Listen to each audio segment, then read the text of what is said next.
자, 214페이지에 계약금 등에 관한 채무 이행의 보장 보겠습니다. 자, 일단 여기에 어떻게 해서 이 법이 들어왔는지 먼저 한번 보고 올게요.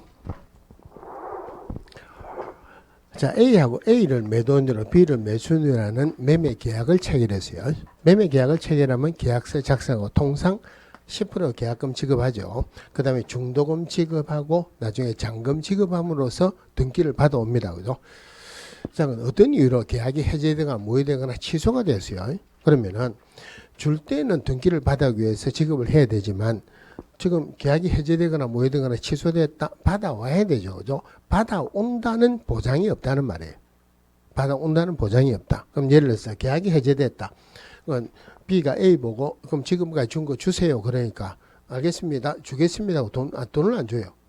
자꾸 전화를 하니까 사실은 내가 그 돈 받은 거 다 썼다. 지금 돈이 없는데 이번 토요일까지는 꼭 주겠다. 제발 전화 좀 하지 마라 그래요. 그냥 알겠다. 토요일까지 기다리겠다. 토요일날 해도 돈이 안 들어요. 전화를 해보니까 토요일까지 준다는 거 왜 안 주느냐 그러니까 내가 요즘 은행에 가본 지가 오래됐는데 옛날에는 은행에 가면은 토요일도 했는데 요즘은 토요일날 은행 문 안 닫더라. 아니 은행에 가면 ATM 있다. 그거가 보내라고. 난 그거 해본 적이 없어가지고 월요일 보내주겠대. 월요일까지 기다리니까 돈이 안 들어요. 전화를 해보니까 전화를 안 받아요. 찾아가 보니까 사람이 없습니다. 그럼 계약금하고 중도금하고 지급하니까 돈이 띄었다 이 말이죠. 그죠? 이 돈을 돌려준 것을 반드시 돌려받기 위해 가지고 돈을 안 띄게끔 하게 해가지고 B가 A에게 바로 지급하는 게 아니고 어떤 제3자에게 맡겨놨다가 거래계약이 체결되면은 이쪽으로 돈을 주고 해제가 되면은 다시 돈을 주겠다. 한마디로 계약금 등을 반드시 돌려받겠다. 계약금 등에 관한 채무 이행의 보장. 한마디로 예치 제도를 활용하자 이 말이에요. 어디 예치를 하자. 그럼 우리 교재에 거기 1번 예치 권고에 자, 개업공개에서는 거래 안전을 보장하기 위해서 필요하다고 인정하는 경우에는 거래 계약의 이행이 완료될 때까지 계약금, 중도금 또는 잔금, 한마디로 계약금 등을 개업공개사 또는 대통령령으로 정하는 자의 명의로 공제사업을 하는 자, 금융기관 또는 신탁업자 등에게 예치하도록 거래 당사자에게 권고할 수 있다. 그럼 여기서 봐야 되는 게 처음에 자, 개업공개사는 거래 안전을 보장하기 위해서 계약금 등을 거래 계약의 이행이 완료될 때까지 거래 계약의 이행이 완료될 때까지 누구 명의로 예치할 것을 권고할 수 있다. 권고할 수 있다. 권고하여야 한다. 아니죠. 그죠? 권고 안 했다고 벌 받는 건 아니죠.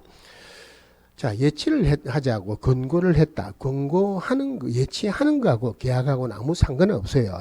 그럼 예치하자고 권고 안 했다고 벌 받는 건 아니죠. 예치했다고 예치하자고 권고했는데 예치를 안 했다고 해서 계약이 취소되는 것도 아닙니다.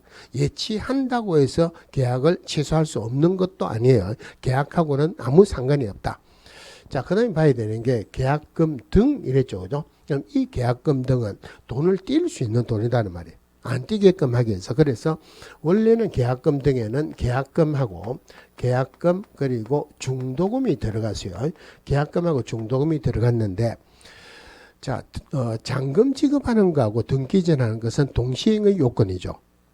현실적으로는 잔금 지급을 먼저 합니까? 등기 이전을 먼저 받습니까? 잔금 지급을 현실적으로 먼저 하죠. 그죠? 잔금 지급은 했는데 때로는 등기를 못 받아오는 경우가 있을 수도 있다. 잔금도 돈을 띨 수가 있다. 그죠? 그래서 지금은 계약금 등에는 잔금까지도 같이 들어간다. 요거 계약금 등에는 잔금도 같이 들어간다. 이거 보시고. 자, 그다음에 제일 중요한 게 매매 계약을 체결했다. B는 언제 되면은 돈을 안 띄었다고 장담할 수 있습니까? 자기 이름으로 등기하면은 그 말을 등기할 때까지를 우리 법으로 표현하기로는 거래계약의 이행이 완료될 때까지 이랬어요. 그러면 왜 등기할 때까지 이러면 되는데 굳이 거래계약의 이행이 완료될 때까지라고 했느냐면은 이거는 꼭 매매만 국한되는 건 아닙니다. 임대차라면은 물건 인도 받을 때까지, 한마디로 거래계약의 이행이 완료될 때까지, 절대 거래계약 체결할 때까지 아니죠. 거래계약 체결할 때까지는 돈 지급한 것도 없죠. 뛰는 것도 없다, 그죠? 거래계약 체결할 때까지가 아니고 거래계약의 이행이 완료될 때까지. 자, 요거 중요한 부분이고. 자, 그러면은 예치를 하는데 누구 이름으로 예치할 거냐? 예치 명의자가 있습니다. 예치 명의자. 어디에 예치할 거냐? 예치 기관이 있어요. 그 다음에 좀 이따 보증서 발행 기간이 나오는데, 보증서 발행 기간, 이건 할 수 없이 별도로 좀 보셔야 되는데, 크게 틀리게 나올 건 없습니다. 제일 중요한 게 첫 번째, 우리 법에서 개업공개사 명의로도 예치할 수 있습니다. 이런 것도 언제든지 틀리게 나올 수 있다. 개업공개사 명의로는 예치할 수 없다. 이러면 틀리죠, 그죠? 법에서 개업공개사 또는 대통령령으로 정하는 기관에게 개업공개사 명의로도 예치할 수 있다. 자, 그러면은 예치명의자, 예치기한 보증서 발행기간에 공이 같이 들어가는 게 은행이 같이 들어가요. 자, 예치명의자는 은행이라 해놨는데, 예치기관하고 보증서 발행기관은 대신에 금융기관으로 표현했습니다. 금융기관, 금융기관.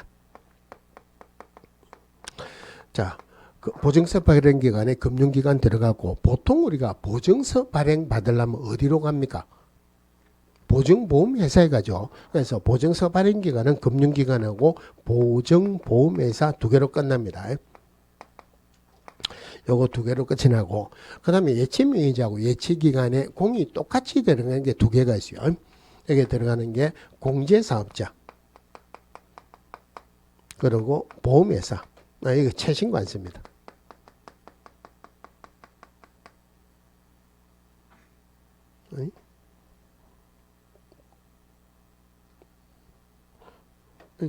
제가 잠시 헷갈렸는데, 거기에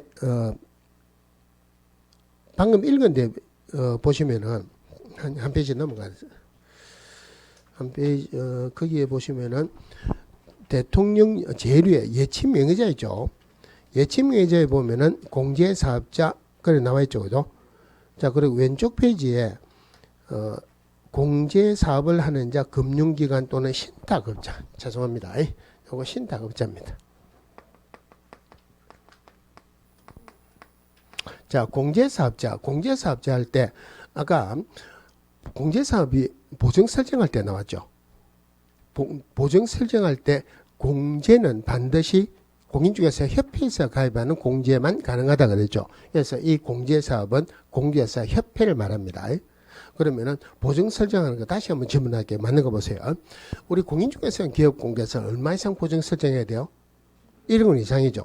자, 공인중개사 기업공개사는 업무 개시 전까지 1억 원 이상의 보증보험에 가입하여야 한다. 맞죠? 다시요. 공인중개사 기업공개사는 업무 개시 전까지 1억 원 이상의 보증보험에 가입해야 된다. 보증보험에 가입해야 됩니까? 아니면은 공제나 공탁해도 됩니까? 공제나 공탁해도 되는데 방금 보증보험에 가입해야 된다. 그러니까 여러분들 전부 다 맞다 그랬죠. 왜냐면은 보증보험이나 공제나 공탁 중에서 우리 귀에 가장 익은 게 보증보험이 가장 익었기 때문에 그렇게 너무 좀 헷갈린단 말이에요. 보증보험이나 공제, 공탁 세 개 중에 하나 들어가니까 세 개가 꼭 나와야 돼요. 자, 이 공제사업자, 공제사 협회죠, 그죠? 신탁업자, 여기에 공제사업자, 신탁업자 같이 들어갑니다. 나머지는 전부 다 예치명의자에 들어가요. 보험회사, 그 다음에 최신관서, 계약 체결할 때 계약 관련 서류나 계약금 등을 전문적으로 관리하는 회사, 한마디로 에스크로우 업자입니다. 근데 우리 공인중개사 법 공부를 할 때 자주 나오지는 않지만은 공법이 한 번씩 나왔죠. 맨 앞에 보면 입주자로 선정된 지 이런 거 나왔는데 부동산을 개론하고는 관련된 게 한 번도 안 나왔죠. 근데 에스크로우업 이거 무슨 과목에서 공부합니까? 부동산학 개론에서 공부한다 그죠? 오랜만에 부동산학 개론 노는 거 보니까 굉장히 반갑죠. 개론 질문 한번 할게요.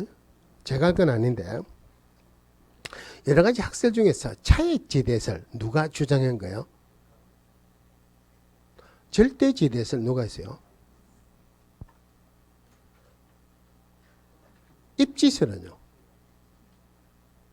우리나라 사람도 이름 외우라면 못 외우는데 외국 사람 이름 외우면은 더 골치 아프다 그죠? 우리 영어 이름 중에 리차드라는 이름 한 번씩 뭐 들어봤죠 그죠? 제가 옛날에 제가 13회 때 자격증 땄어요. 공부는 진짜 안 했는데 그때 공부한 거 기억이 나는 게 딱 하나 있어요.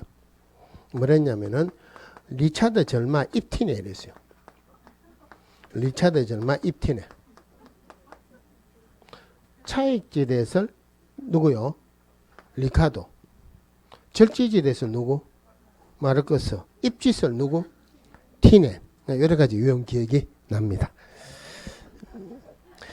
자, 이제 요래 했어요. 자, 그러면 일단 이제 예치를 했습니다.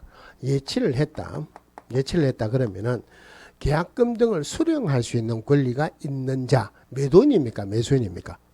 계약 체결할 때 계약금 등을 매도인이 받는다, 매수인이 받는다?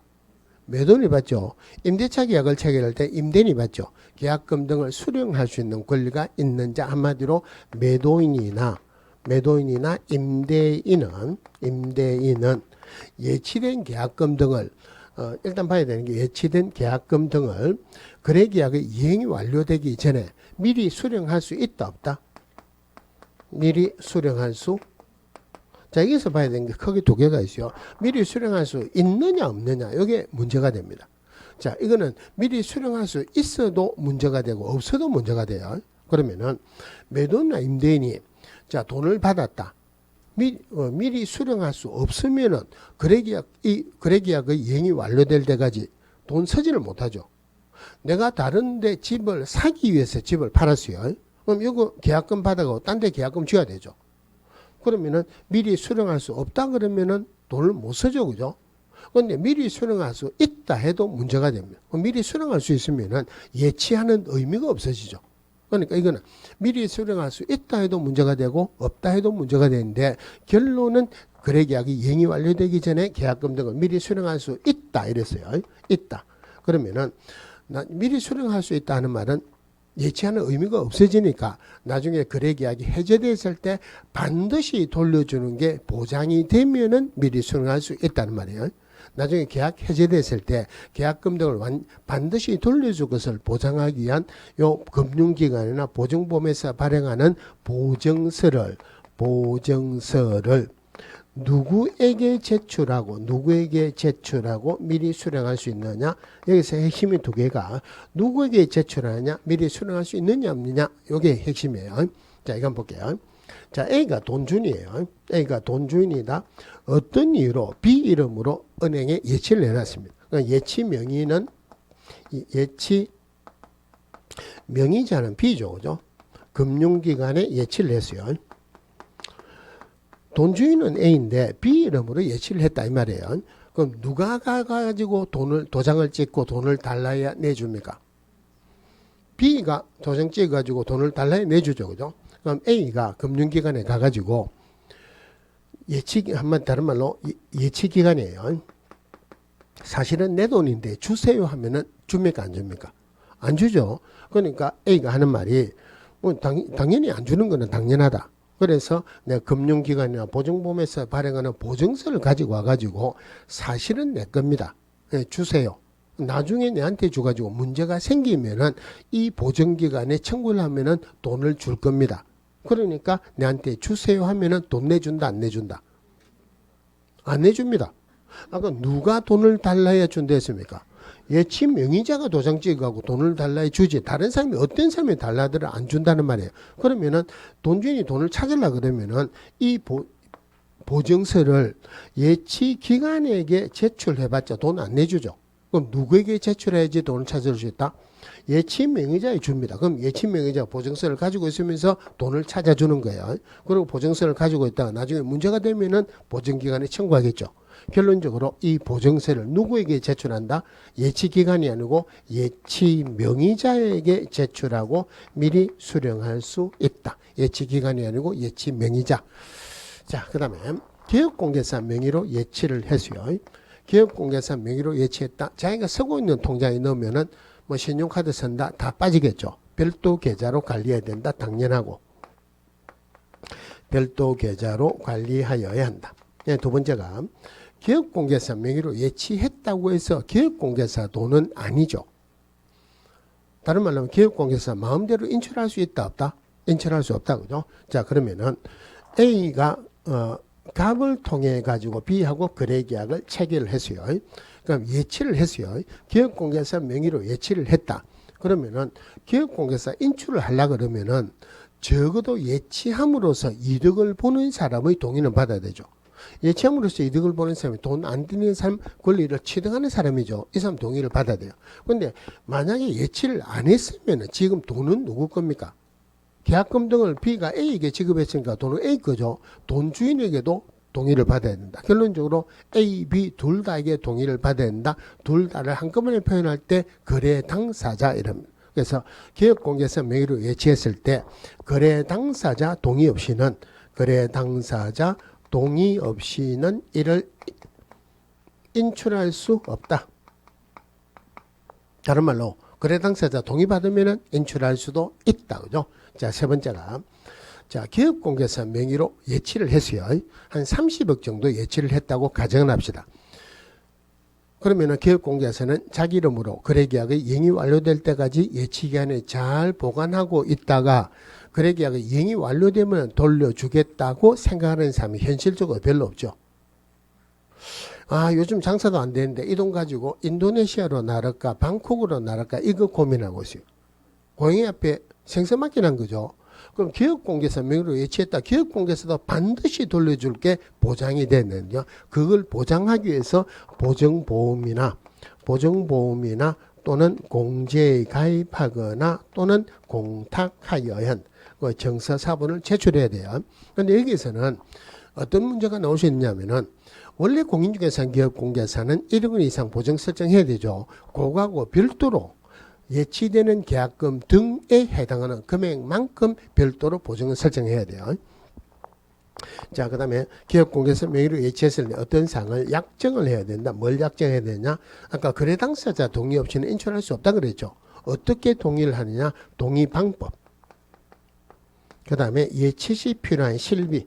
그럼 예치 시 필요한 실비라는 게 뭐냐면은 자, 기업공개사 명의로 예치를 했어요. 그럼 보증 설정해야 되죠. 자, 보증 설정을 한다. 그러면은 기업공개사가 이 보증 설정하는 비용, 보증보험료나 공제료를 기업공개사 부담을 한다면은 기업공개사 예치하자고 권고하는 사람이 아무도 없겠죠.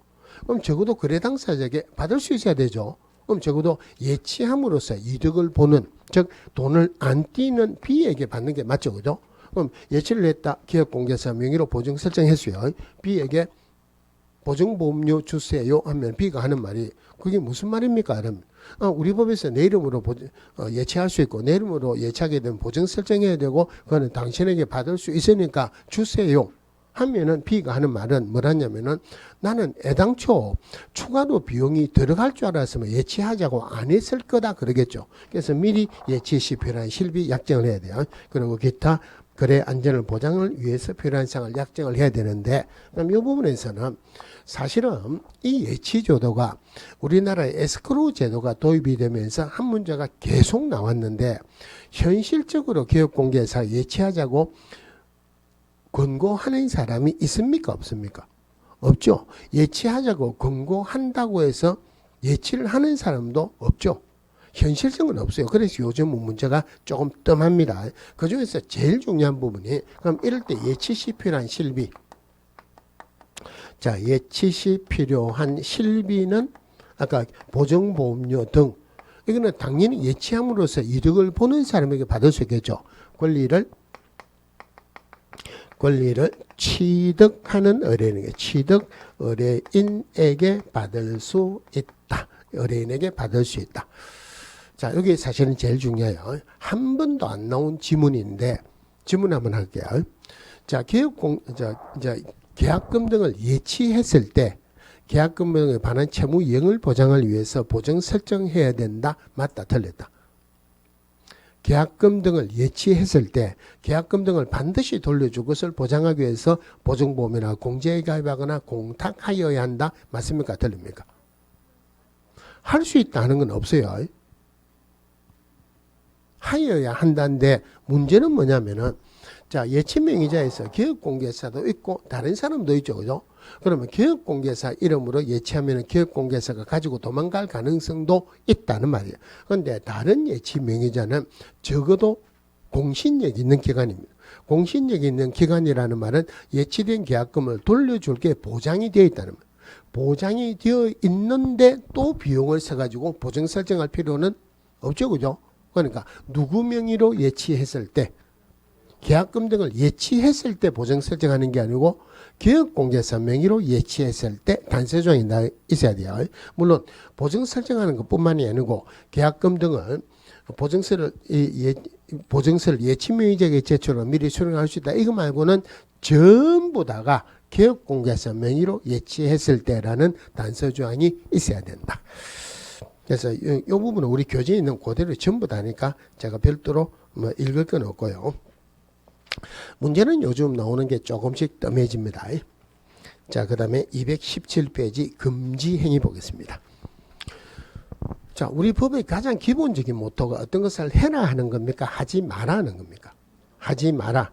유식한 말로 금지행위죠. 그죠? 다른 말로 문제는 반드시 나와요. 그럼 금지행위가 문제가 나오는 유형이 크게 3개가 있어요. 그 3개 하기 전에 일단 작년 초까지만 하더라도 금지행위가 대상자는 기업공개사 등을 대상으로만 했었어요. 그런데 올해는 이제 작년 후반부터 기업공개사 등을 대상으로 하는 게 아니고 일반인을 대상으로 하는 금지행위도 추가가 됐어요. 그래서 지금은 2개로 구분합니다. 그럼 2개로 구분할 때 일단 기업공개사 등을 대상으로 하는 금지행위에서 자, 기업공개사 등의 금지행위입니다. 대상은 기업공개사 등이죠. 그죠? 자, 첫 번째 문제가 어떻게 나오느냐면은 행정처분. 등록, 절대취소, 상대취소, 업무정지 이런 걸 행정처분이라죠. 그 행정처분할 때 금지행위는 반드시 들어갑니다. 다음 중 등록을 취소해야 되는 경우를 찾아라. 취소할 수 있는 경우를 찾아라. 이런 거 할 때도 금지행위는 무조건 들어갑니다. 금지행위 하면은 기업공개사가 금지행위 위반하면 등록을 취소할 수 있다. 제가 표현할 때는 상대 취소라고 표현할게요. 이거는 무조건 나옵니다. 물론 소속 공개사가 금지행위 하면은 이거는 자격 정지입니다. 나오는 빈도는 조금 작지만은 하여튼 금지행위 기업공개사 위반하면은 등록을 취소할 수 있다. 나오는 유형 요거 하나. 자, 두 번째가 형벌 1년에 1천 3년에 3천 할 때도 금지행위는 무조건 나와요. 그래서 금지행위 할 때는 1년에 1천 3년에 3천 형벌을 같이 볼 거예요. 자, 세 번째 순수한 행위의 금지행위로서 이게 금지행위냐 아니냐 금지행위냐 아니냐 이게 나오는데 금지행위가 기업공개사 등을 대상으로 한 금지행위가 7개 있었어요. 7개 있었는데 작년에 2개가 추가가 됐습니다. 그런데 그런 것들은 계속 말을 들으니까 금지행위다 아니다 문제를 찾는 거는 별로 안 어려워요. 그런데 이건 너무 간단하니까 때로는 판례도 같이 나옵니다. 그런데 판례가 그래 많지는 않아요. 듣기만 들으면 됩니다. 그러면은 자, 기업공개사 등의 금지행위에서 우리 교재에 나와 있는 거는 나중에 별도로 보기로 하고 교재에 나오는 순서를 조금 달리 해가지고 할게요.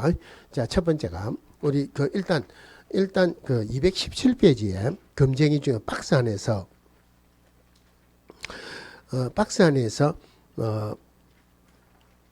2번부터 한번 볼게요.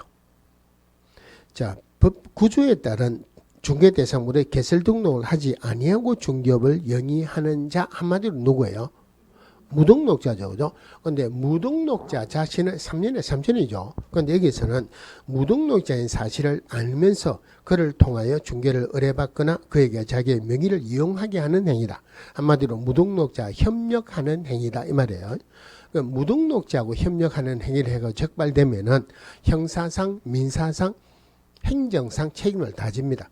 이게 어디서 나오냐면은 아까 우리 보증 설정할 때 중개사무소를 다른 사람의 중개인 장소로 제공함으로써 어린의 재산상 손실이 발생했다. 누가 손해배상 책임이 있다? 개업공개사가 손해배상 책임이 있다는 말은 민사상 책임이 있다는 말이에요. 그 다음에 금지행위하면 상대취소죠. 그래서 이거는 행정상으로도 책임을 진다. 그 다음에 이거 나중에 1년에 1천, 3년에 3천 할 때 이거는 1년 이하의 징역 또는 1천만 원 이하의 벌금이에요. 형사적으로도 책임을 진다. 한마디로 무등록자와 협력하는 행위를 했다. 형사상, 민사상, 행정상 모든 책임을 지니까 무등록자와 아는 척도 하지 말라는 말이에요. 그래서 여기 우리 법에서 표현하기로는 무등록자인 사실을 알면서 그를 통하여 중개를 의뢰받거나 그에게 자기 명의를 이용하게 하는 행위, 한마디로 말하면 무등록자 협력하는 행위다. 금지행위죠. 그죠? 자, 두 번째 1번에 볼게요. 그 위 1번에 법제 3조에 따른 중개대상물 매매를 업으로 하는 행위입니다. 자, 그럼 금정에서 무등록자와 협력하는 행위 했고, 그런데 무등록자와 협력하는 행위라고 적어놨지만은 법에서는 조금 더 길게 적어놨죠. 내용은 똑같고. 자, 두 번째가 중개대상물 매매를 업으로 하는 행위입니다. 중개대상물 매매를 업으로 하는 행위. 자, 그러면은 매매를 업으로 한다는 말은 계속 반복적으로 하는 거죠. 그럼 다른 말로 하면은 중개대상물 매매를 업으로 한다 하는 게 금쟁이라는 말은 일회성 매매는 금쟁이가 아니다. 이거는 금쟁이가 아니다. 그죠? 그 다음에 중개대상물 매매를 업으로 한다. 매매업이죠. 매매를 업으로 하는 게 금쟁이지 임대를 업으로 하는 것은 금쟁이가 아니죠. 자, 또 같이 보시고. 자, 또 하나가 우리 그 저번 주에 기업공개사 업무 범위에서 자, 법인인 기업공개사는 겸업할 수 있는 업무가 별도로 있었죠.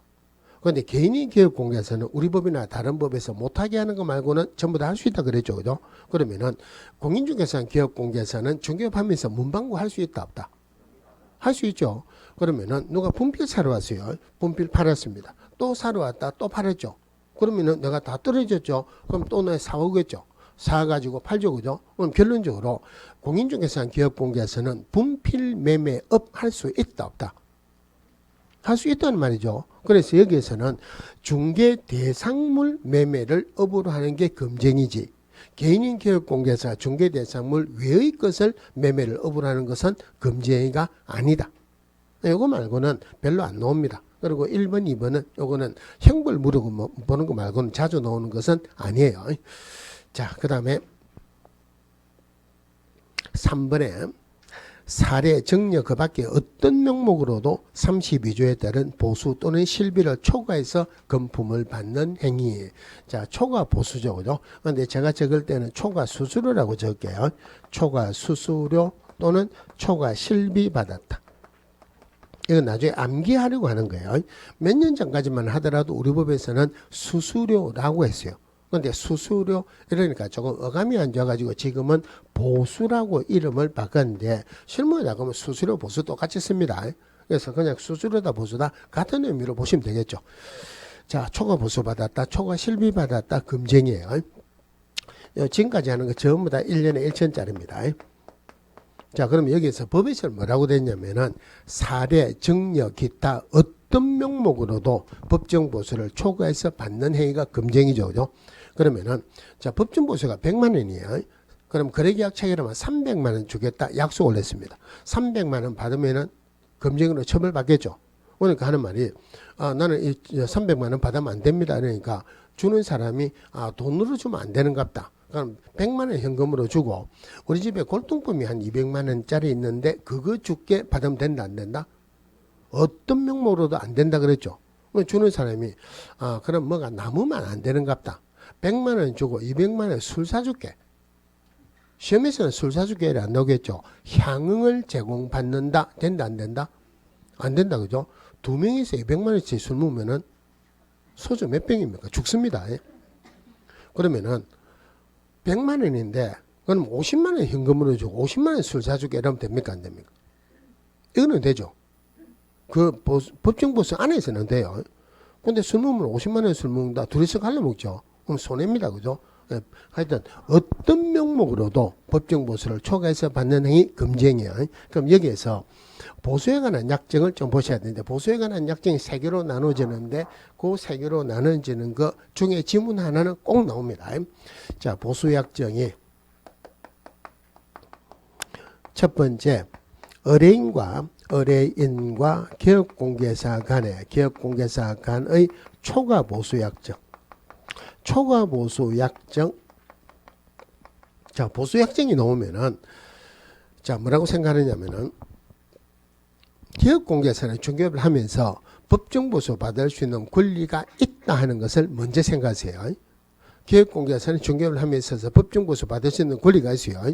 그런데 어떤 명목으로도 법정 보수를 초과해서 받지 마라 그러죠. 그러면은 의뢰인하고 기업공개사 간의 초과 보수에 관한 약정은 유효다, 무효다. 초과 보수 받지 마라 그러죠. 무효다, 절대 무효 아니라는 것 생각하셔야 돼요. 요게 주로 맞는 답으로 나왔습니다. 틀린 답으로 너무 더 어려워요. 만약에 의뢰인과 기업공개사의 초과 보수 약정이 무효라면은, 예를 들어서 법정 보수가 100만 원인데 거래계약 체결하면 300만 원 주겠다. 이 약속이 무효라면은 아무것도 못 받습니다. 300만 원 주겠다는 게 무효죠. 아무것도 못 받는단 말이에요. 그런데 기업공개사는 법정 보수 받을 수 있는 권리가 있다 그랬죠. 그래서 의뢰인과 기업공개사 간의 초과 보수 약정은 무효가 아니고 초과되는 부분만 무효입니다. 다른 말로 법정 보수까지는 받을 수 있다면 초과되는 부분이 무효입니다. 초과되는 부분만 무효다. 300만 원, 100만 원인데 300만 원 주기로 약속했다. 초과되는 200만 원이 무효니까 법정 보수는 받을 수 있다 이 말이에요. 요거는 최근에는 맞는 지문이 더 자주 나왔어요. 의뢰인과 기업공개사 간의 초과 보수에 관한 약정은 초과되는 부분만 무효다. 그런데 오래전에 틀리게 나왔습니다. 틀리게 나오면은 의뢰인과 기업공개사 간의 초과 보수에 관한 약정은 무효다. 틀리죠, 그죠? 그렇게 나오면 훨씬 더 어렵습니다. 절대 무효가 아니고 법정 보수 받을 수 있는 권리가 있기 때문에 초과되는 부분만 무효예요. 자, 두 번째, 의뢰인과 무등록자, 여기 무자격자 할게요. 무자격자 간의 보수에 관한 약정은, 우리 여기서 무자격자, 우리 판례에서는 무등록자를 무자격자라고 표현했어요. 의뢰인하고 무자격, 시험에서 무자격자 나오면 전부 다 무등록자로 생각을 하세요. 보수에 관한 약정은 무조건 무효입니다. 보수에 관한 약정이든 초과 보수에 관한 약정이든 무조건 무효다. 거래계약 체결하면 얼마 주겠다는 약속이 무효죠. 그럼 보수 지급해야 된다, 안 해야 된다? 안 해도 된다. 지급했다 하더라도 돌려받을 수 있다. 이래요. 자, 두 번째 핵심이 금쟁에서 초과 보수. 이 부분의 핵심은, 첫 번째 핵심은 법정 보수보다 초과해서 받지 말라는 말이죠. 그죠? 핵심이 하나 더 있어요. 뭐 할 때 한번 나왔느냐면은, 우리 법인의 겸업 업무 할 때, 법인의 겸업 업무 6개 있었죠. 첫 번째가 물론 중개업할 수 있고, 나머지 겸업할 수 있는 첫 번째가 상업용 건축물 및 주택의 임대관리 등 부동산 관리 등 할 수 있다. 두 번째, 손님이 오시면은 왜 저거 있잖아요 시작해가지고 왜 그거 있잖아요 끝나는 부동산의 이용, 개발 및 거래에 관한 상담, 한마디로 부동산 컨설팅 할 수 있죠. 상업용 건축물 및 주택의 분양 기업공개사를 대상으로 하는 중개업에 관한 경영기법이나 경영정보 제공 있었죠. 상업용 건축물 및 주택의 분양 대행, 그 다음에 주거 이전에 부수되는 용역의 알선으로서 이사업체, 도비업체 소개, 마지막으로 경매 공매 물건의 권리 분석 및 체력 알선, 매수인정 대리, 입찰 신청 대리시다. 그죠? 이거는 법인인 기업공개사만 할 수 있는 건 아니죠. 개인인 기업공개사도 할 수 있는데, 중개인은 마지막에 있는 경매 공매 물건의 권리 분석 및 체력 알선, 매수인정 대리, 입찰 신청 대리는 중개인은 할 수 없다 그랬어요. 그 밑에 이거보다 더 중요한 게 법인의 겸업 업무 6개는 중개업 아니라 그랬어요. 그러면서 하는 말이 중개업 아니면은 법정보수 적용 안 한다 그랬습니다. 중개업 아니면은 법정보수 적용 안 한다. 다른 말 하면은 이 법정보수는 중개업 할 때만 적용한다. 이게 두 번째 핵심이 있어요. 그러면은 자, 의뢰인과 우연히 1회 중개하는 자, 우연히 1회 중개하는 자 간의 초과 보수든 그냥 보수든 약정은 이거는 그러면은 우연히 이래 중개하는 것은 중개업이다 아니다. 중개업 아니죠. 법정 보수 적용한다 안 한다. 약속에 따라서 돈 받으면 되죠. 보수 약정도 유효고 초과 보수 약정도 유효입니다. 그런데 판례에서는 너무 많이 받으면 일정 부분을 감액해라 하는 판례는 있어요. 자, 보수에 관한 약정 보시고 금쟁이 중에서는 세부적으로 나온 것은 초과 보수가 제일 많이 나와요. 자, 그 다음에 상가매매를 중개합니다. 상가매매를 중개하는데 법정 보수가 100만 원이에요. 그런데 여기에 보니까 권리금도 있죠. 그리고 비품도 있어요. 비품도 있다. 우리 중개업은 부동산 중개업이다. 중개대상물은 부동산이어야 돼요. 권리금 중개대상물 아니죠. 비품 동산이니까 중개대상물 아니죠. 그런데 이걸 같이 중개하는 경우도 있을 수도 있죠. 그래서 포괄적으로 150만 원을 받았어요. 상가매매하는 중개보수는 법정보수가 100만 원인데 포괄적으로 150만 원 받았다. 그럼 이럴 때 상가매매하는 보수가 100만 원보다 많다고 어느 누구라도 단언할 수는 없죠. 요것도 포괄적으로 150만 원 받았다. 요걸 100만 원보다 더 많이 받았다고 단언할 수는 없다는 말이에요. 그래서 이거 포괄적으로 받는 것은 금쟁이로 처벌할 수 없다. 이런 판례가 있어요. 자, 그 다음에 이 중에서 100% 나오는 지문이 우리 법인의 겸업 업무 중에서 상가 분양 대행하는 거 있죠. 상가 분양 대행하는 것 중개업이다 아니다. 상업용 건축물 및 주택의 분양 등 법인의 겸업 업무에 들어가고 중개업 아니라 그랬죠. 중개업 아니라는 말은 법정보수 적용한다 안 한다. 절대 법정보수 적용을 안 합니다. 이거는 무조건 나옵니다. 그래서 상가 분양 대행하면서 법정보수보다 초과해서 보수받았다. 금정으로 처벌했다는 말은 있을 수가 없다는 말이죠. 그죠? 자, 그러면은 우리 다음 주에 중개보수에 관한 규정을 할 건데 중개보수할 때 주택하고 주택 외로 구분합니다. 그건 주택에 대한 중개보수는 시도조례로 정해져 있어요.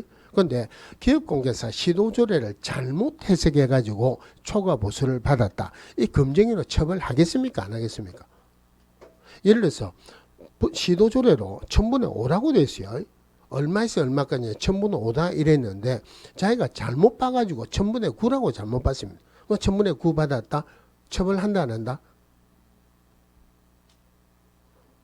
시도조례로 1000분의 5라고 되어 있는데 기업공개사 잘못 봐가지고 1000분의 9라고 잘못 봐가지고 1000분의 9를 받았어요. 처벌하겠습니까? 안 하겠습니까? 이거 처벌 안 하면 전부 다 내가 잘못 봤다 이러면 되죠. 전부 다 내가 잘못 봤다 그러면 처벌할 수 없죠. 그죠? 그러니까 시도조례를 잘못 해석해가지고 초과보수 받은 것은 중요 부분에 관한 법률의 착오로 볼 수 없다. 결론적으로 처벌한다는 말이에요. 자, 그러면은 이 초과보수에서 판례에서 약봉의 감초처럼 나오는 판례가 뭐냐면은 듣기만 들으면 돼요. 자, A가 갑에게 우리 집 팔아달라 B하고 거래계약을 체결하면은 법정보수가 100만 원인데 300만 원 주기로 약속을 했어요. 자, 300만 원을 당좌수표로 지급했습니다. 당좌수표 받았죠. 그죠?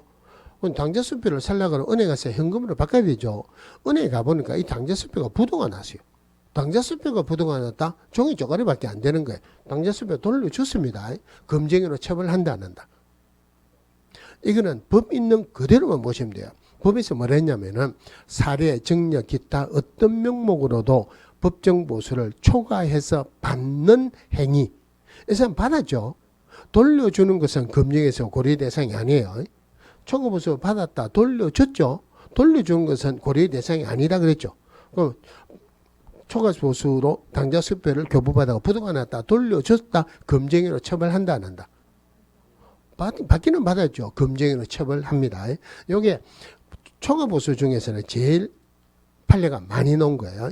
요거 판례할 때 이거 말고 다른 판례가 한번 나와야 되는데 이 판례 지금 말씀드린 거는 아직까지 한 번도 안 나왔어요. 자, 법정보수가 100만 원인데 300만 원을 현금으로 지급했어요. 그러면 의뢰인은 초과보수 상당의 200만 원 재산상 손해가 발생했죠. 그죠? 그러면은 기업공개사에게 금쟁이로 처벌하기 위해서 의뢰인에게 초과보수 상당의 재산상 손해가 발생한 것을 요건으로 한다, 요건으로 하지 않는다. 초과보수 받았죠. 금쟁이로 처벌하려면은 손해가 발생해야 된다. 발생 안 해도 처벌한다. 손해가 발생한 것을 요건을 하지 않는다는 말이에요. 무슨 말이냐면은 100만 원인데 300만 줬어요. 200만 원 손해가 났죠. 겁이 나가지고 200만 원 돌려줬습니다. 그러면은 돌려받았다 손해 안 났죠. 그러면 이 사람 금쟁이로 처벌합니까 안 합니까? 받기는 받았죠. 돌려줘도 처벌한다 그랬죠. 근데 이 사람은 받았으니까 손해가 안 났죠. 결론적으로 기업공개사에게 초과보수로 처벌하기 위해서 의뢰인에게 초과보수 상당의 재산상 손해가 발생한 것을 요건으로 하지 않는다. 손해가 났든 안 났든 받으면 무조건 처벌한다. 이 말이에요. 자, 그 다음에 4번 볼게요. 해당 중개대상물의 거래상의 중요사항에 관해서 거짓된 은행 그 밖의 방법으로 중개 의뢰인의 판단을 그르치게 하는 행위. 자, 쉽게 이야기하면은 다시요. 중요사항에 대한 거짓된 은행으로 의뢰인의 판단을 그르치게 하는 행위. 자, 기업공개사가 누구 보고 땅을 사라 그럽니다. 땅값 올라간다 하고 사라 합니까? 떨어진다 하고 사라 합니까? 당연히 올라간다고 사라 그러겠죠. 그죠? 그러면 의뢰인은 물어봅니다. 이거 얼마나 올라갈까요? 하면은 이구동성으로 하는 말이 있어요. 요거 1년 지나면 2배 올라갑니다. 그러면 1년 지나가면 2배 올라갑니다. 2배 올라간 데는 보장이 없죠. 2배 안 올라가면 어찌할까요? 이구동성으로 하는 말이 2배 안 올라가면 내가 살게요. 이러면 기업공개사 신도 아니고 2배 올라간다는 보장 못하죠. 자기가 사간다는 보장이 없죠. 대표적으로 이래 하는 거예요. 아니면은 자, 토지거래 허가구역으로 지정이 되어 있어요. 토지거래 허가구역으로 지정이 되면 현실적으로 거래하기가 좀 어렵습니다. 내가 땅을 샀다 하더라도 팔기가 어렵다는 말이에요. 허가구역으로 지정이 됐는데 언제든지 현금화할 수 있다. 이라는 것들 여기에 들어가요. 그런데 이런 부분들은 지문에 설정 나올 수는 있지만 문제가 나오는 게 아니고 나오면은 여기서 나오는 판례 딱 하나입니다. 어떤 거냐면은 요즘도 이렇게 하는 사람이 있기는 있어요. 근데 요즘은 이렇게 하는 사람은 없는데 옛날에는 매도 매수인끼리 계약을 체결하면은 매도 매수인끼리 얼굴도 한번 안 보고 계약을 체결하는 경우가 굉장히 많았어요. 그럼 어떻게 하느냐면은 자, 누가 기업공개사에게 이 땅을 5억 원에 팔아달라 그래요. 기업공개사에 저희 가가지고 땅 사라 그래. 6억 원에 사라 그래요. 5억 원에 팔아달라는 거 6억 원에 팔면 고맙다 해야 되겠죠. 그죠? 하여튼 6억 원에 계약을 체결합니다. 그럼 계약은 매도인 매수인 간의 계약을 체결해야 되죠. 기업공개사 하는 말이 지금 매도인이 한국에 없다. 내가 위임을 받았다. 이래가지고 내하고 계약을 체결하면 된다. 기업공개사가 대리를 받았다고 계약을 체결해요. 그럼 계약금, 중도금, 잔금, 돈은 누구에게 지급해야 됩니까? 매도인이 바로 가야 되죠. 중간에 기업공개사에 돈이 가면은 무조건 사고입니다. 여러분들 나중에 생각하세요. 기업공개사 우리 공부하는 입장이 아니고 매도인 입장에서 임차인 입장에서 돈이 기업공개사에 가면은 돈 사고가 나든지 그 중에서 일부를 빼먹는다 철칙이에요. 그럼 돈은 매도인에게 직접 가야 되죠. 근데 기업공개사는 그럼 남는 게 없다는 말이에요. 그러니까 어찌 하느냐면은 지금 기업공개사 돈을 받을 입장이 못 된다. 은행이 전부 다 뭐 우째해가지고 돈이 들어가면 전부 다 압류돼가고 돈을 못 받으니까 내한테 주세요. 그러면은 기업공개사 주면은 나중에 등기를 못 받아오는 경우가 있을 수도 있죠. 그럼 기업공개사 뭘 하냐면은 당신 이것 때문에 걱정하는데 내가 현금 보관증 꺼내줄게. 혹시 내 때문에 돈이 물려가지고 못 받으면은 이 가지고 소송은 받을 수 있다. 그냥 내한테 받아요. 그럼 매도인한테 갖고는 계약서 위조해가지고 5억 원으로 계약을 체결한 거하고 돈을 5억 원 줍니다. 나머지 1억 원 어쩐다? 내 호점에 잡아였고 한다는 말. 자, 이 사실을 판례에서는 뭐라고 표현했냐면은 기업공개사 매도 의뢰받은 가격보다 무척 높은 가격으로 팔고 그 차익을 취득하는 행위. 이것도 중요사항에 대한 거짓된 은행으로 의뢰인의 판단을 그르치게 하는 행위로 본다. 이거 할 때는 요 판례만 보면 돼요. 다른 거 나올 건 없습니다. 자, 그 다음에 7번부터 볼게요. 아까 중요사항에 대한 거짓된 내용으로 이것도 1년에 1천짜리예요. 그럼 7번에 지금부터는 3년에 3천인데 지금 순서를 제가 달리 하는 이유가 어차피 이거는 1년에 1천짜리냐 3년에 3천짜리냐 구분을 해야 되는데 암기하기 위해서 이렇게 순서를 달리 하는 거예요. 7번에 탈세 등 관계 법령을 위반할 목적으로 소유권 보존 등기 또는 이전 등기를 하지 아니한 부동산이나 관계 법령의 규정에서 전매 등 권리 변동이 제한된 부동산의 매매를 중개하는 등 부동산 투기를 조장하는 행위. 한마디로 다시 한번 읽어볼게요. 탈세 등 관계 법령을 위반할 목적으로 소유권 보존 등기나 이전 등기 안 된 부동산이나 또 그 밑에 줄 전매 등 권리 변동이 제한된 부동산의 매매를 중개하는 등 부동산 투기를 조장하는 행. 권리 변동이 제한된 것은 중개를 하면 안 되죠. 그죠? 그럼 여기서는 판례 하나만 보시면 돼요. 지금 이 판례가 금쟁이 중에서 제일 많이 나오는 판례입니다. 자, 어떤 거냐면은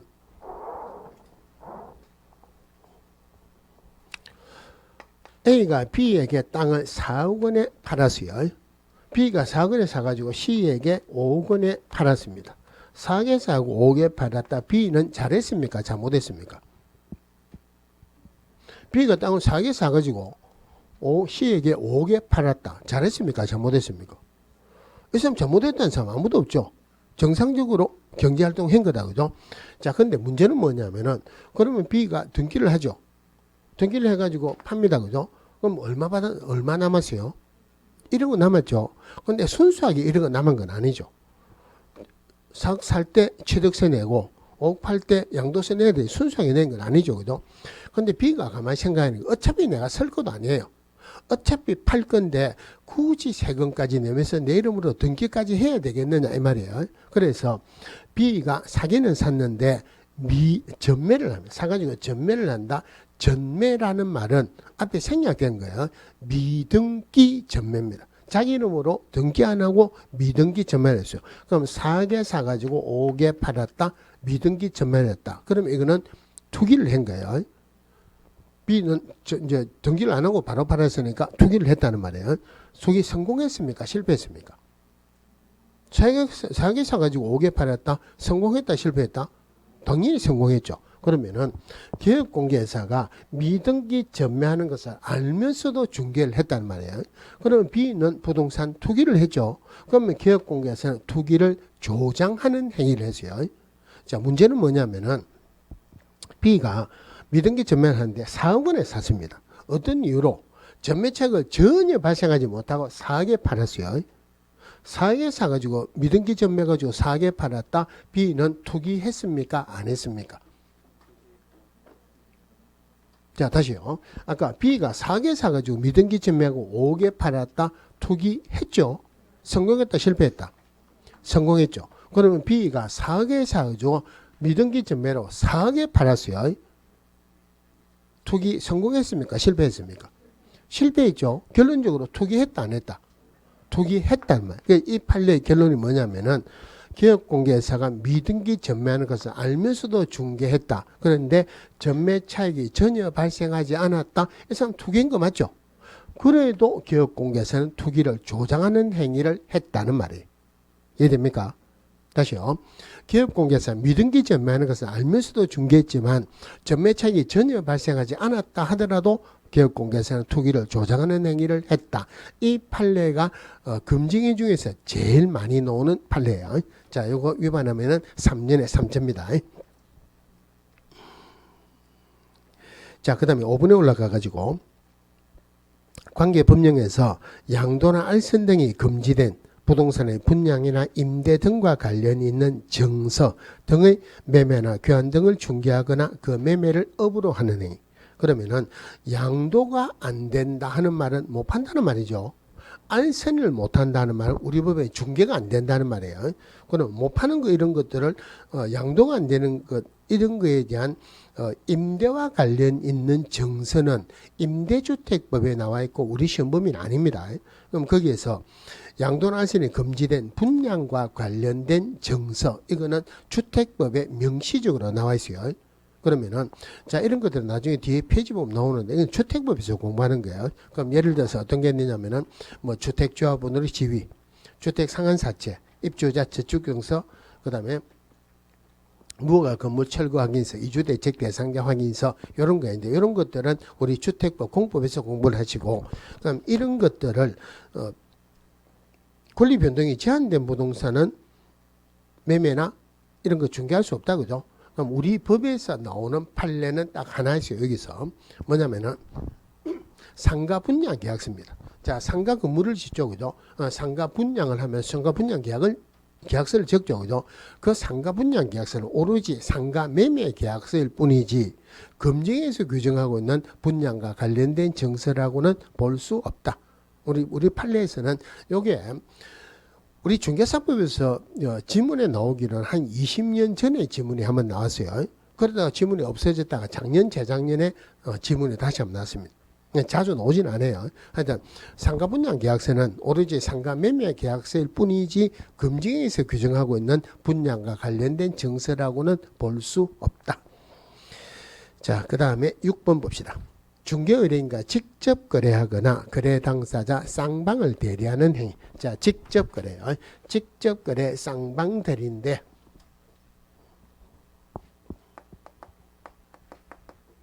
이것도 3년에 3천짜리예요.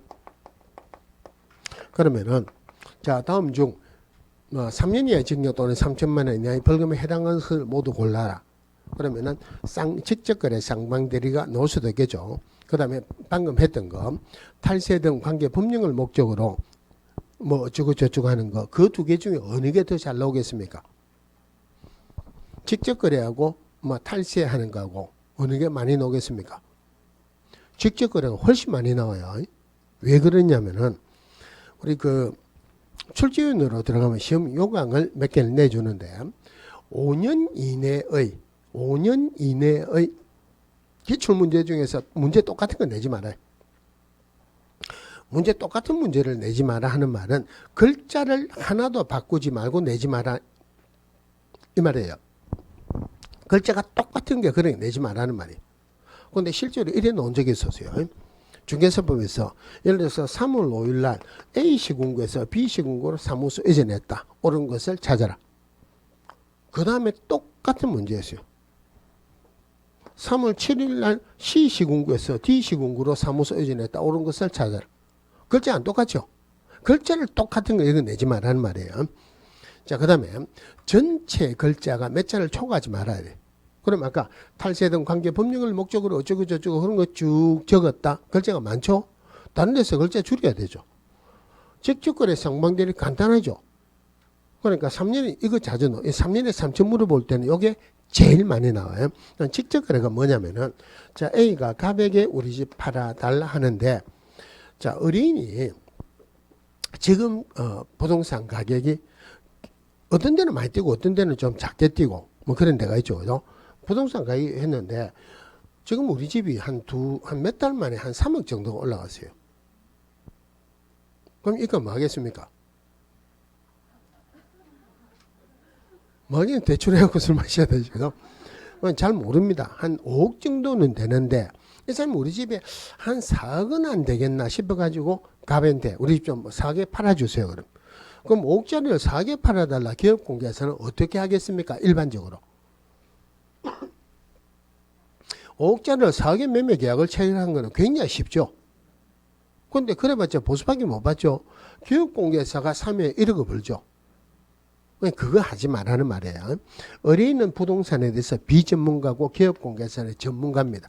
전문가와 비전문가 간의 불공정 거래니까 자기 의뢰인하고는 직접 계약을 체결하지 말라는 말이에요. 그러니까 뭐 직접 거래는 누구와 기업공개사와 누구 의뢰인인데 그냥 의뢰인이 아니고 자기 의뢰인이요.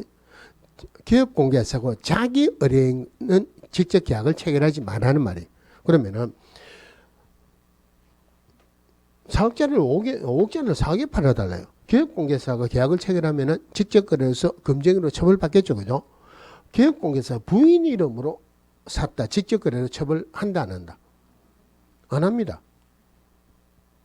그럼 누가 하는 말 당신 이름으로 사나? 당신 부인 이름으로 사나? 똑같지 않느냐? 그러겠죠. 그죠? 기업공개사 아니에요. 나는 의뢰인하고 내 부인 간의 거래를 중개했다. 이러면 되죠. 이 직접 거래 아닙니다. 그럼 이 집은 누구 거예요? 부인 거죠. 근데 재수 없는 이야기지만 돌아서면 남이다. 그죠? 집안 날아가는 거예요. 하여튼 기업공개사와 자기 의뢰인 간에 이거는 매매만 직접 거래에 해당하는 건 아니고 어떤 거라도 가능합니다. 예를 들어서 의뢰인이 기업공개사에게 전세방 하나 구해주세요. 그러니까 우리 집에 노는 방이 있는데 내하고 계약을 체결하자. 이것도 직접 거래예요.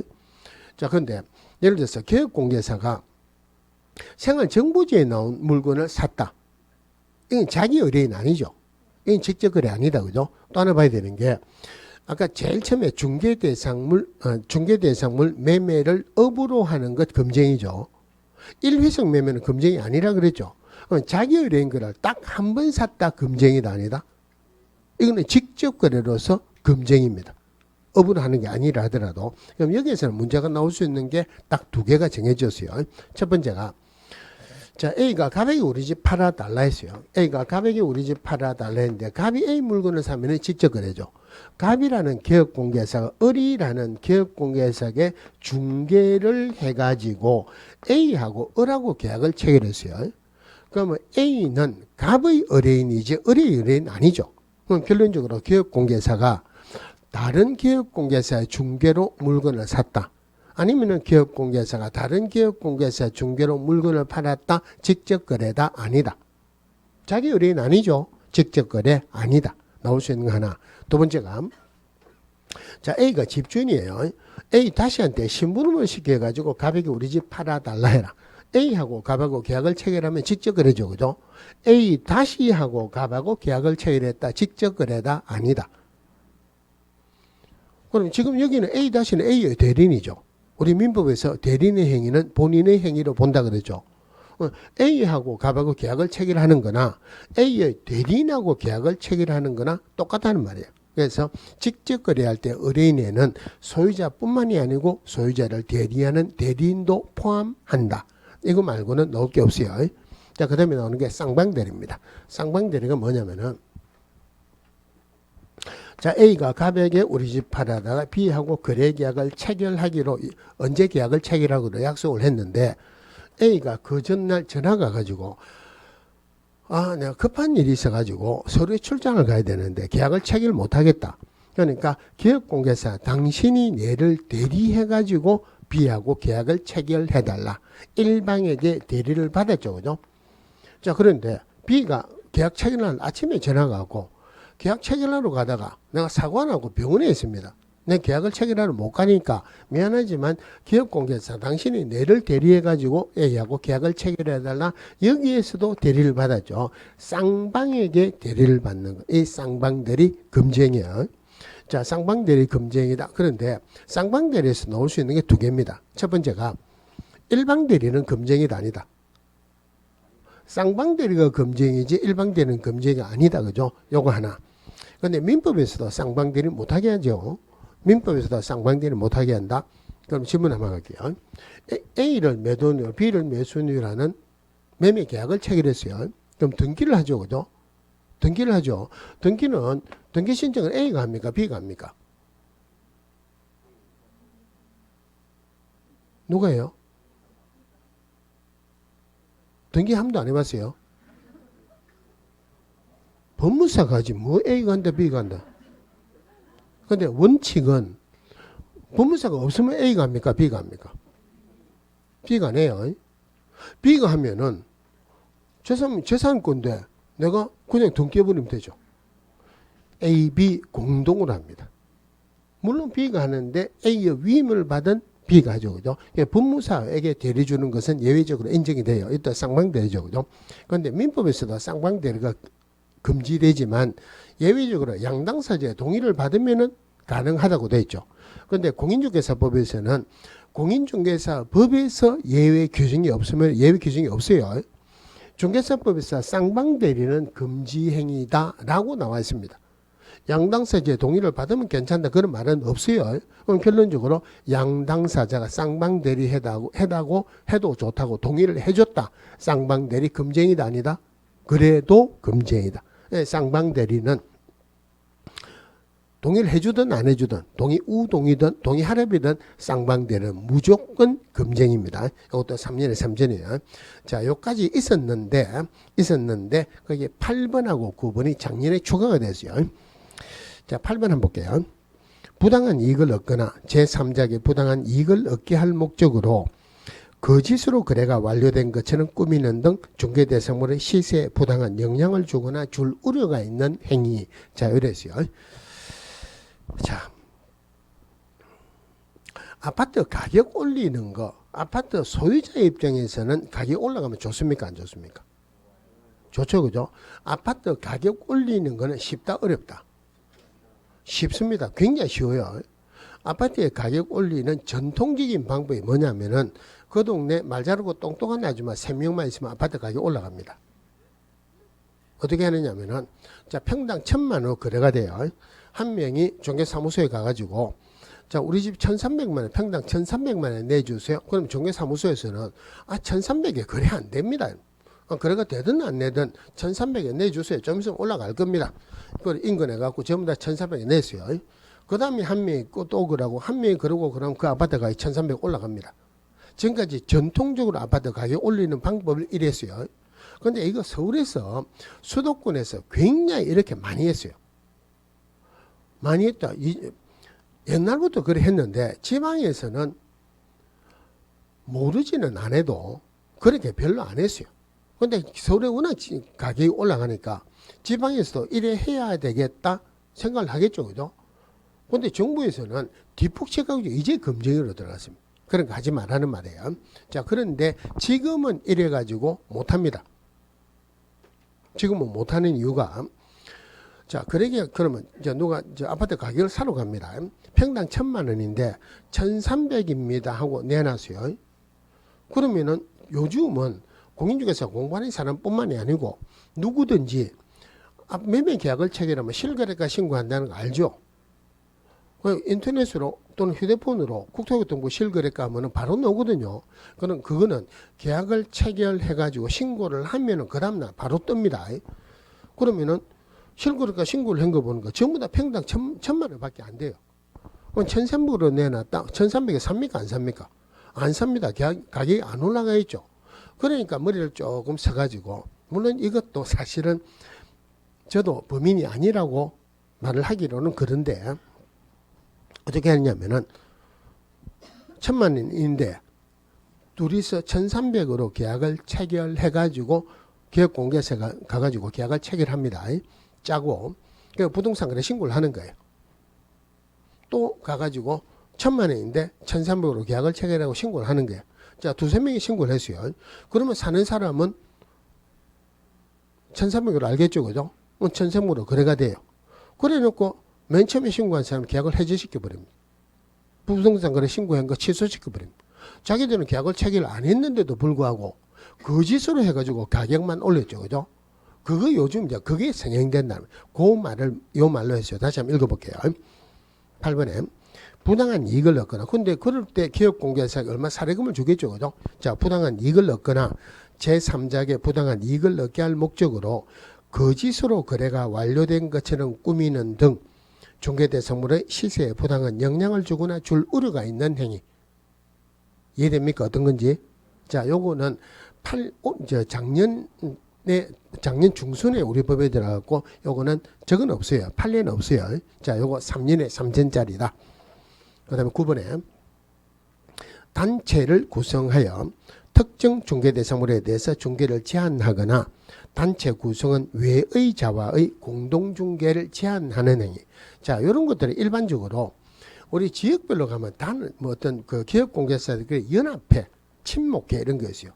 이름은 연합회, 친목회인데 거기에 안 들어가면은 예를 들어서 그 사람들만 공유하는 정보가 있어요. 그 사람들만 공부하는 정보. 그러면서 예를 들어서 어느 상가에서 오늘도 제가 신문에 봤는데 아침에 어느 집을 팔려고 합니다. 그런데 이 사람들하고 좀 트러블이 있었대요. 그러니까 이 사람들끼리 이야기해가지고 저 물건 절대 받지 마라. 그러면 여기서 팔면 요 근방에 중개사무소에 내놔야 되겠죠. 여기 전부 다 친목해. 이 사람 아무도 안 받아요. 그러니까 여기서 멀리 있는 이 사람에게 낼 수밖에 없다는 말이에요. 이런 거 하지 마라. 또 하나가 단체 구성은 외의자와의 공동중개를 제한하는. 예를 들자면은 지금은 그래 안 하겠지만은 뭐 공중개사 협회 같은 거, 쉽게 이야기하면은 자 그러면 협회라고 이제 이야기를 안 하고 어떤 그 친목회라 합시다. 자 친목회가 있다. 그러면은 아까 제일 처음에 이야기했는데 A가 갑에게 우리 집 팔아달라 그랬어요. 그런데 B가 을에게 어떤 집을 사달라. A하고 갑하고 을하고 안 만나면 계약이 체결 안 되죠. 공동중개죠. 그죠? 현실적으로는 공동중개가 주로 대부분이에요. 그런데 여기에서 어떤 친목회나 있는 중개사무소에서 우리 친목회 회원들 말고는 공동중개 하지 마라 그래. 그럼 친목회 가입 안 하면 이 사람들 계약을 체결하기 어렵죠. 그죠? 불공정거래죠. 그 말이에요. 그래서 단체를 구성해서 특정 중개 대상물에 대해서 중개를 제한하거나 단체 구성은 외의자와의 공동중개를 제한하는 행위. 이것도 3년에 3천이에요. 그러면은 여기서 나올 수 있는 판례들하고 내용은 안에 쭉 읽어보면은 다 나와 있어요. 그건 다 했죠. 그죠? 그럼 마지막으로 이 부분에서 봐야 되는 게 형벌을 봐야 돼요. 자, 형벌을 볼 때 뭐 어떤 거는 1년에 어떤 거는 3년에 3년 여러분들이 보자마자 알면은 좋은데 그렇게 하기가 어려우니까 이런 것도 첫 글자를 봅시다. 자, 1년 이하의 징역 또는 1천만 원 이하의 벌금에서 무등록자 매수중 이랬어요. 3년에 3천짜리가 탈세 정서를 직접 하면은 물론 여기에 쌍방대리도 같이 들어갑니다. 그런데 여기에서 마지막으로 추가된 거 단체를 구성해 부당한 이익을 목적으로 부당단체 같이 넣으세요. 외우는 방법은 여러분들 어떻게 외워도 좋지만은 1년에 1천짜리가 무등록자 매수중 3년에 3천짜리가 부당단체에서 탈세 정서를 직접 하면 물론 쌍방대리도 3년에 3천짜리예요. 다시 한번 봅시다. 무등록자인 사실을 알면서 그를 통해서 중개를 의뢰받거나 그에게 자기의 명의를 이용하게 하는 행위. 그다음에 매매를 업으로 하는 행위. 중개대상물 매매를 업으로 하는 행위죠. 수수료죠. 초과 수수료 또는 초과 실비 받았다. 시험에서는 초과 보수라고 나올 거예요. 물론 법으로 표현하기로는 사례, 정력, 기타 어떤 명목으로도 법정 보수를 초과해서 받는 행위 중 중요사항에 대한 거짓된 은행으로 의뢰인의 판단을 그르치게 하는 행위. 부당한 이익을 얻거나 제3자에게 부당한 이익을 얻게 할 목적으로 거짓으로 거래가 완료된 것처럼 꾸미는 등 시세에 영향을 주거나 영향을 줄 우려가 있는 행위. 단체를 구성해서 특정 중개대상물의 중개를 제한하거나 단체 구성은 외의자와의 공동중개를 제한하는 행위. 탈세 목적으로 보존 등기나 이전 등기 안 된 부동산이나 전매 등 권리 변동이 제한된 부동산의 매매를 중개하는 등 부동산 투기를 조장하는 행위. 정서, 양도나 알선이 금지된 분양이나 임대와 관련된 정서 등의 매매나 교환의 중개나 그 매매를 어분하는 행위. 그 다음에 직접 거래 쌍방대.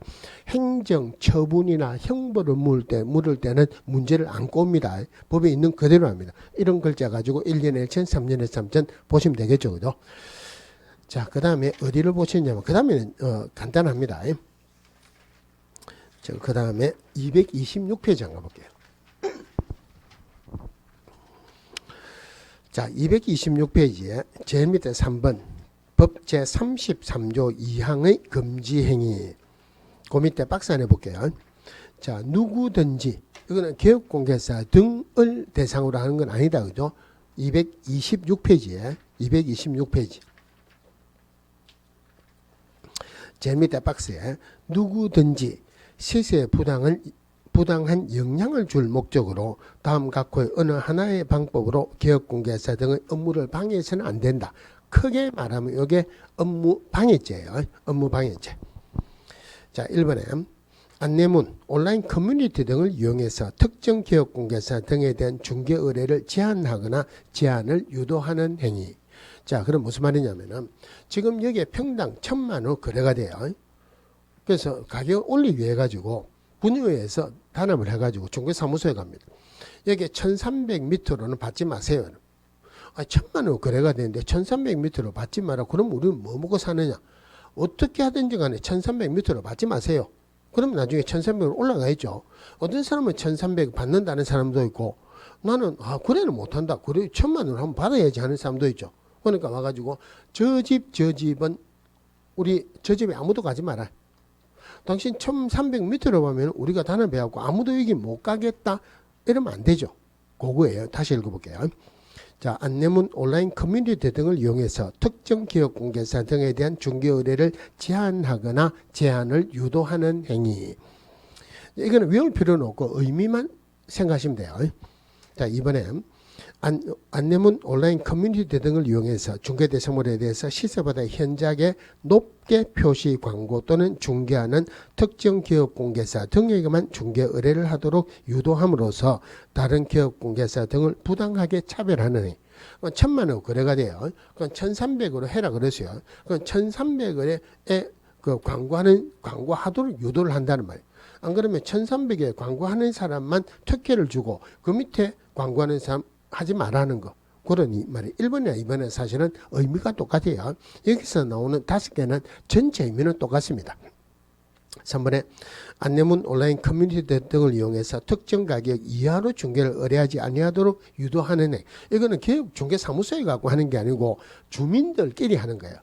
우리 아파트 가격 올려야 되니까 이제부터는 1300m로 내지 마라 이거예요. 4번에 정당한 사유 없이 기업 공개사 등의 중개 대상물에 대한 정당한 표시 광고 행위를 방해하는 행위. 그럼 아까 1300에 받은 사람은 광고하는 거 놔두고 1000만 원으로 받은 그 광고하는 거 전부 다 다니면서 찢어버리는 거. 그런 것들. 5번에 기업 공개사 등에게 중개 대상물을 시세보다 현저하게 높게 표시 광고하도록 강요하거나 대가를 약속하고 시세보다 현저하게 높게 표시 광고하도록 유도하는 행위.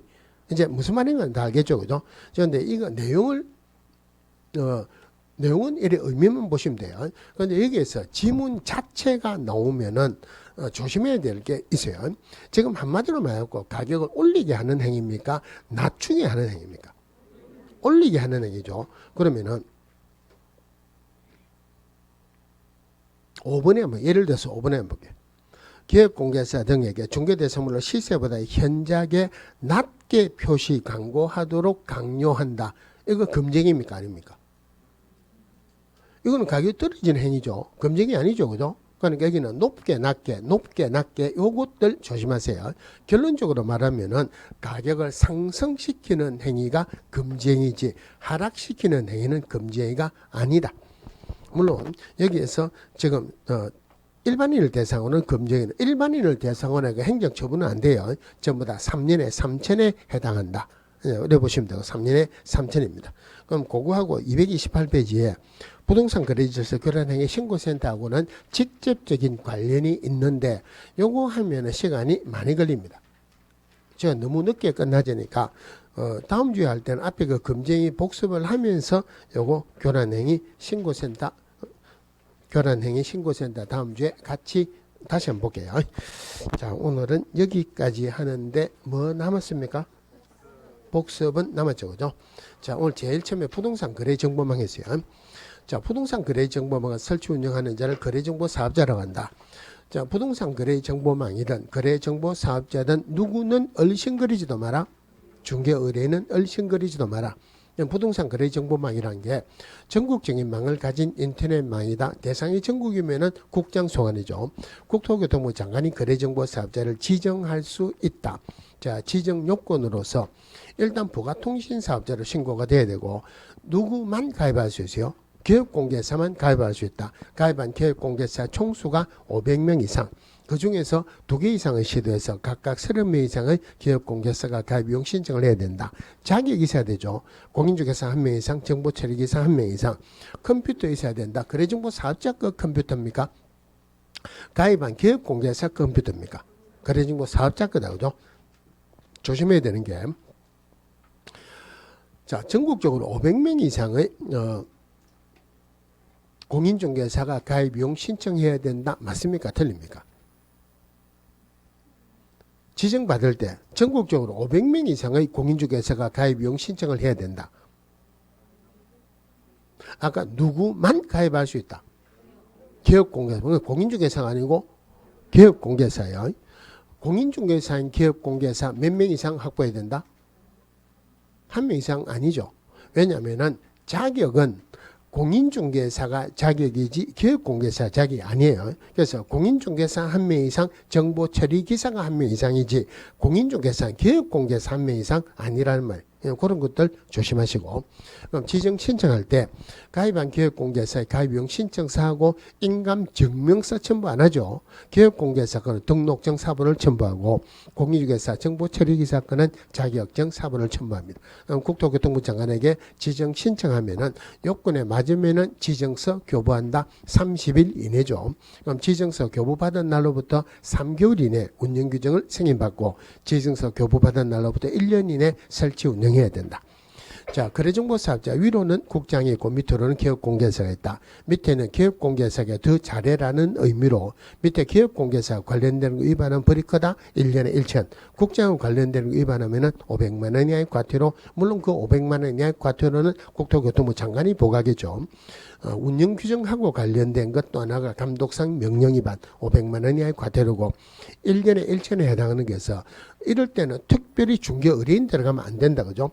거래정보사업자는 기업공개사로부터 의뢰받은 정보에 한해서 공개해라. 사실과 다르게 공개하지 마라. 어떤 방법으로든 기업공개사에 따라 차별적으로 공개해서는 안 된다. 위반하면 1년의 처내고 물론 이럴 때 기업공개사도 거짓 공개하지 마라. 거래가 완성되면 지체 없이 거래정보 사업자에게 통보해야 된다. 중개 의뢰인 들어가면 안 되죠. 요거 위반하면 기업공개사 업무 정지받는다 그러죠. 자, 그 다음에 지정을 국장이 했기 때문에 지정 취소도 당연히 국장이 하는데 지정 취소할 때 국장이 청문해야 되죠. 그죠? 하지만 사망하거나 법인 해산으로 취소할 때는 청문 안 한다. 대신에 중요한 것은 어떤 경우라 하더라도 지정을 취소하여야 한다. 그런 규정이 없죠. 무조건 틀렸어요. 전부 다가 지정을 취소할 수 있답니다. 그런데 여기에서는 지정을 취소할 수 있는 사유는 크게 중요한 건 아니에요. 하여튼 하나라도 위반하면 무조건 지정을 취소할 수 있는데 감독상 명령 위반은 지정을 취소할 수 있는 사유에 안 들어간다. 그 다음에 기업공개사와 소속공개사는 선량한 관리자로서의 주요 의무가 있다. 선량한 관리자로서의 주요 의무로서 선량한 관리자로서의 주요 의무가 있다. 이게 먼저 들어갔는데 이거는 원래 기업공개사 의무예요. 소속공개사도 선관위 의무가 있겠죠.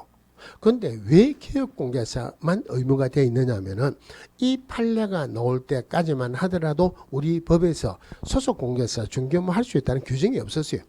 그래서 선관주의 의무는 기업공개사에 있어요.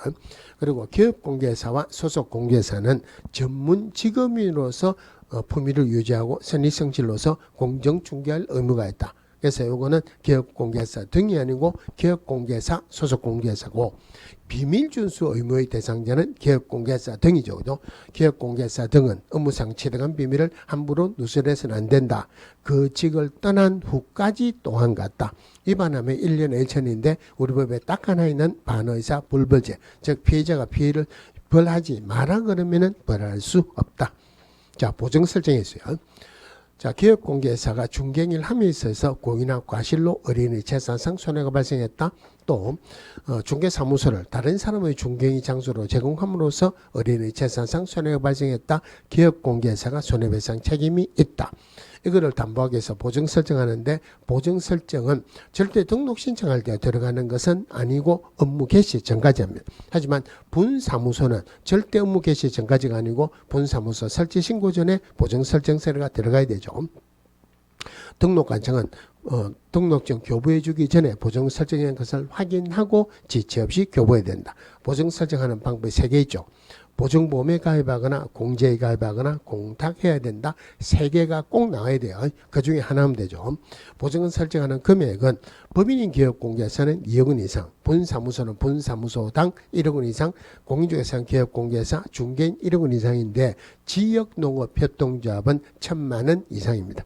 자, 기업공개사가 보증 설정해가지고 등록하자에 직접 신고하는 게 원칙이지만 보증기관에서 직접 등록하자에 통보하면은 기업공개사는 별도로 신고하지 않아도 된다. 보증을 변경할 때 앞에 만료가 나와야 뒤에 만료가 나온다 그랬죠. 보증보험이나 공제에 가입한 기업공개사로서 보증기간에 만료가 되었을 때는 만료일까지 다시 보증을 설정한다. 앞에 만료가 안 나오면 뒤에 만료 놓으면 안 되죠. 보증을 설정한 기업공개사가 보증을 변경하려는 경우는 이미 설정한 보증의 효력이 있는 기간 중에 다시 보증을 설정한다. 물론 등록하자 신고는 해야 돼요. 자, 거래계약 체결하면 교부하는 서류에 거래계약서 확인설명서 그리고 보증 설정 서류 사본을 교부하는데 그냥 교부하는 게 아니고 어떤 것을 설명하면서 즉 보증기간 및 그 소재지 보장금액 보장기간을 설명하면서 보증 설정 서류 사본을 교부하거나 전자문서로 제공해야 된다. 자, 기업공개사가 공탁한 공탁금 세자니까 사망하거나 폐업한 날로부터 몇 년 이내는 회수할 수 없다. 3년 이내는 회수할 수 없다. 그러면은 자, 보증기관에 손해배상 청구를 할 때 기업공개사가 잘못했다는 명확한 서류가 들어가야 된다 그랬죠. 그래서 의뢰인과 기업공개사 간의 손해배상 합의서나 또는 판결문이나 이에 준하는 서류가 들어가지 보증 설정 서류가 들어가는 것은 아니다. 마지막으로 보증기관에서 손해배상하면은 보증이 없어지니까 다시 보증 설정해야 되죠. 그래서 보증보험이나 공제에 가입한 자는 며칠 이내 15일 이내, 이 굉장히 중요한 수제야. 15일 이내 다시 보증을 설정해야 되고 공탁한 자는 마찬가지로 15일 이내 부족하게 된 금액을 보존해야 된다. 예치조도. 자, 기업공개서는 거래 안전을 보장하기 위해서 거래 당사자에게 계약금 등을 거래계약의 이행이 완료될 때까지 누구누구 명의로 예치할 것을 권고할 수 있다. 그럼 여기에서 계약금 등은 계약금 중도금뿐만이 아니고 잔금까지도 같이 들어갑니다. 중요한 것은 등기하면은 돈을 안 띄죠. 그죠? 등기할 때까지 거래계약 체결할 때까지가 아니고 거래계약의 이행이 완료될 때까지.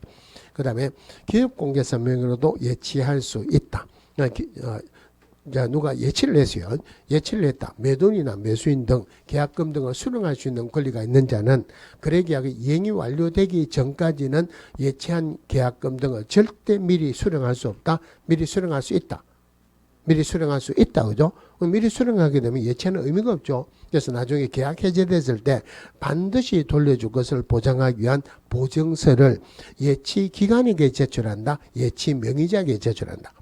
예치 명의자에게 제출하고 미리 수령할 수 있다. 그 다음에는 전부 다가 단수조항이 기업공개사 명의로 예치했을 때 단수조항이 있어야 되죠. 별도 계좌를 관리해야 된다. 그 다음에 거래 당사자 동의 없이는 인출할 수 없다. 기업공개사도 거래 돌려줄 것을 보장하기 위해서 예치되는 계약금 등에 해당하는 금액만큼 보증 설정해야 된다. 그리고 약정해야 되는데 약정하는 게 동의 방법.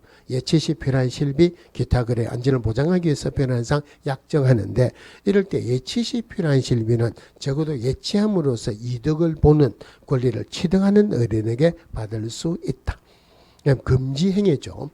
자, 금지행위에서 일반인을 대상으로 하는 금지행위에 기업공개사 등을 대상으로 하는 금지행위 요거 나오는데 일단 금지행위 하면은 기업공개사 위반하면은 등록을 취소할 수 있다. 소속공개사 하면 자격 정지예요. 1년에 2,000, 3년에 3,900원 하는데 1년에 2,000짜리가 무등록자 매수 중 무등록자의 사실을 알면서 그를 통하여 중개를 의뢰받거나 그에게 자기의 명의를 이용하게 하는 행위 별로 문제가 잘 안 나옵니다. 매매를 업으로 하는 행위, 중개 대상물 매매를 업으로 하는 행위가 금지행위다. 그러니까 매매를 업으로 하는 게 금지행위라면은 일회성 매매는 금지행위가 아니다. 그죠? 매매를 업으로 하는 게 금지행위지 임대를 업으로 하는 것은 금지행위가 아니다. 또 중개 대상물 매매를 업으로 하는 게 금지행위지 중개 대상물 외의 것을 매매로 업으로 하는 것은 금지행위가 아니다. 수수료죠. 수수료, 초과 수수료 또는 초과 실비 받았다. 물론 시험에서는 보수라고 나올 거예요. 법에서는 사례, 증여, 기타 어떤 명목으로도 법정 보수를 초과해서 받는 행위. 사례금조로 법정 보수 주고 사례금조로 별도로 주는 것도 금지행위다. 그죠? 그러면은 기업공개사 간의 초과 보수에 관한 약정에 기업공개사는 어떤 명목으로도 초과 보수 받을 수 없다 그랬죠. 그러면은 의뢰인과 기업공개사 간의 초과 보수에 관한 약정은 유효다, 무효다. 요래 놓으면은 유효인지 무효인지를 먼저 판단하지 말고 법정 보수 받을 수 있는 권리가 있다 하는 걸 먼저 생각하세요. 그럼 무효면 아무것도 못 받죠. 그러니까 초과보수 약정이 무효가 되는 게 아니고 초과되는 부분만 무효입니다. 대신에 의뢰인과 무자격자 간에 관한 보수에 관한 약정은 무조건 무해요. 그런데 이 법정 보수는 중개업할 때만 적용한다. 그러면은 의뢰인하고 우연히 일에 중개하는 자 간의 보수에 관한 약정은 이건 중개업 아니죠. 중개업 아니니까 법정 보수 적용 안 한다. 초과 보수 약정도 유효다. 하지만 판례에서는 너무 많이 받으면은 일정 부분을 감액해라 그러죠. 자, 상간매매를 중개하면서 권리금이나 비품을 같이 중개했다. 포괄적으로 초과 보수 받은 것은 금정으로 처벌할 수 없다 그랬어요. 상가 분양 대행하는 것 중개업 아니죠. 중개업 아니니까 절대 법정 보수를 적용하지 않는다. 기업공개사가 시도조례를 잘못 해석해 가지고 초과 보수 받았다. 처벌한다 안 한다. 당연히 처벌한다 그죠. 초과 보수 상당의 당좌수배를 교부받았는데 부동산에서 돌려줬다. 금정으로 처벌한다 안 한다. 처벌한다. 그러면은 기업공개사에게 초과 보수로 처벌하기 위해서는 의뢰인에게 초과 보수 상당의 재산상 손해가 발생한 것을 요건으로 한다. 요건으로 하지 않는다. 받아가지고 돌려줬다. 손해 안 났죠. 손해가 안 나더라도 처벌한다 그죠. 처벌하기 위해서는 의뢰인에게 초과보수 상당의 재산상 손해가 발생한 것을 요건으로 하지 않는다. 중요사항에 대한 거짓된 은행으로 의뢰인의 판단을 거르치게 하는 행위. 기업공개사들끼리 서로 짜고 매도 의뢰 받은 가격보다 무척 높은 가격으로 팔고 그 차익을 취득하는 행위도 중요사항에 대한 거짓된 은행으로 의뢰인의 판단을 거르치게 하는 행위로 본다. 부당한 이익을 얻거나 제3자에게 부당한 이익을 얻게 할 목적으로 거짓으로 거래가 완료된 것처럼 꾸미는 등 시세에 영향을 주거나 영향을 줄 우려가 있는 행위. 단체를 구성해서 특정 중개대상물의 중개를 제한하거나 단체 구성은 외의자와의 공동중개를 제한하는 행위. 그런데 요거는 아직까지 판례는 없어요. 판례는 없으니까 이렇다 아니다. 그리고 형벌 이거 말고는 나올 게 없어요. 물론 나올 거는 다음 주에 하는 거기서 나올 거예요. 탈세 목적으로 보존 등기나 이전 등기 안 된 부동산이나 전매 등 권리 변동이 제한된 부동산의 매매를 중개하는 등 부동산 투기를 조장하는 행위. 자, 여기서 기업공개사가 미등기 전매하는 것을 알면서도 중개했다. 그럼 기업공개사는 부동산 투기를 조장하는 행위를 했죠. 결론적으로 전매 차익이 전혀 발생하지 않았다면은 부동산 투기를 조장하는 행위에 해당한다, 해당하지 않는다. 그래도 해당한다, 그죠?